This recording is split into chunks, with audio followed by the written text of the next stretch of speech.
So guys, तुमको पता पड़ ही गया होगा, इंडिया के एक और फाइटर यूएफसी में हार गए नॉकआउट के जरिए, जिनका नाम था मृदुल साइकिया। इनके मैच के दौरान मैं बिल्कुल दिल से दुआ कर रहा था कि काश ये जीत जाएं, बट अंदर ही अंदर एक आइडिया भी था कि शायद हम हार जाएंगे। और ऐसा सिर्फ मेरे साथ नहीं, ऐसा तुम्हारे साथ भी हुआ होगा। तुम कितना भी सपोर्ट कर लो, लेकिन एक हल्का सा आइडिया होगा कि हमारे हारने के चांसेस ज़्यादा हैं। ऐसा क्यों है? क्यों जब भी कोई इंडियन फाइटर यूएफसी में उतरता है लोग कहते हैं कि वो हार जाएगा? क्यों हम लगातार नॉकआउट हो रहे हैं? अब इसकी वजह बहुत ही सिंपल सी है। जब तुम सुनोगे तो तुम भी बोलोगे कि हाँ यार, ये बात तो सही कह रहा है। देखो, मान लो तुम अपने बचपन में हो और तुम्हें थोड़ा बहुत स्पोर्ट्स में इंटरेस्ट है।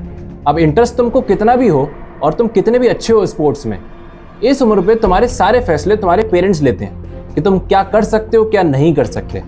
अक्सर स्पोर्ट्स जैसी चीज़ों को नीची नज़रों से देखा जाता है। वो लाइन तो तुमने सुनी ही होगी, पढ़ोगे लिखोगे बनोगे होशियार, खेलोगे कूदोगे बनोगे गवार।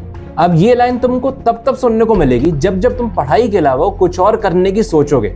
अब इसमें तुम्हारे पेरेंट्स की कोई गलती नहीं है, क्योंकि वो तो तुम्हारे लिए सेफेस्ट ऑप्शन चूज कर रहे हैं। लेकिन इस वजह से तुम्हारा इंटरेस्ट किल हो गया और शायद तुमको इसका आगे जाकर नुकसान उठाना पड़े। कैसे? समझो, तुम थोड़े और बड़े होते हो और इस काबिल बनते हो कि अपने फैसले खुद ले सको। तो फाइनली एक दिन तुम डिसाइड करते हो कि पढ़ाई और डिग्री को तुम साइड में रख दोगे और स्पोर्ट्स और एमएमए की तैयारी में जुट जाओगे। उम्र है तुम्हारी 21 साल, तुम कॉन्फिडेंट हो, हार्ड वर्किंग हो और तुम्हारा सपना है कि तुम्हें यूएफसी पहुंचना है। लेकिन क्या तुमको पता है, बॉक्सिंग के अंदर अच्छे रिफ्लेक्सेस बनाने में एटलीस्ट 5 साल लग जाते हैं। रिफ्लेक्सेस मतलब ऑटोमेटिक मूवमेंट्स, किस तरीके के पंचेस में कैसा हेड मूवमेंट होना चाहिए। और ये तो सिर्फ बॉक्सिंग के लिए है। अगर तुम एमएमए जाना चाहते हो तो फिर तुमको किक्स, जिजित्सु और रेसलिंग जैसी चीज़ों में भी मास्टरी करनी पड़ेगी। चलो मान लिया कि तुम ये सारी चीज़ें सीख लेते हो, उसके बाद अपना करियर स्टार्ट करते हो। थोड़े बहुत बिगिनर मैचेस खेलते हो जिनको एमेचर मैचेस कहा जाता है। फिर तुम प्रोफेशनल फाइट्स खेलते हो जिनका असलियत में रिकॉर्ड काउंट होता है। और फाइनली तुमको यूएफसी में जाने का मौका मिलता है। 28 साल की उम्र पे तुम यूएफसी पहुंचते हो 8-0 रिकॉर्ड के साथ। लेकिन जब तुम अपने ओपोनेंट को देखते हो तो तुम दंग रह जाते हो। तुम्हारा ओपोनेंट 20 साल का है, रिकॉर्ड है 13-1 और 8 साल की उम्र से ही ट्रेनिंग कर रहा है। अजीब बात, सामने वाला बंदा जब से पैदा हुआ है तब से यही कर रहा है। उसने ट्रेनिंग भी तुमसे ज़्यादा करी हुई है और उसके पास एक्सपीरियंस भी तुमसे ज़्यादा है। क्यों? क्योंकि हमारे पेरेंट्स ने स्पोर्ट्स जैसी चीज़ों को उतनी इंपॉर्टेंस नहीं दी। अब उन्होंने ये सब तुम्हारे भले के लिए ही किया, क्योंकि उनको पता था कि यहाँ स्पोर्ट्स में कितनी स्ट्रगल है और कैसे नेशनल लेवल के स्पोर्ट्स पर्सन भी 2 वक्त की रोटी के लिए तरस जाते हैं। कोई भी पेरेंट अपने बच्चे को भूखा मरते हुए नहीं देखना चाहेगा। हम कहने को तो चौथे नंबर की सबसे बड़ी इकोनॉमी बन चुके हैं, लेकिन ये तो सिर्फ कहने को है।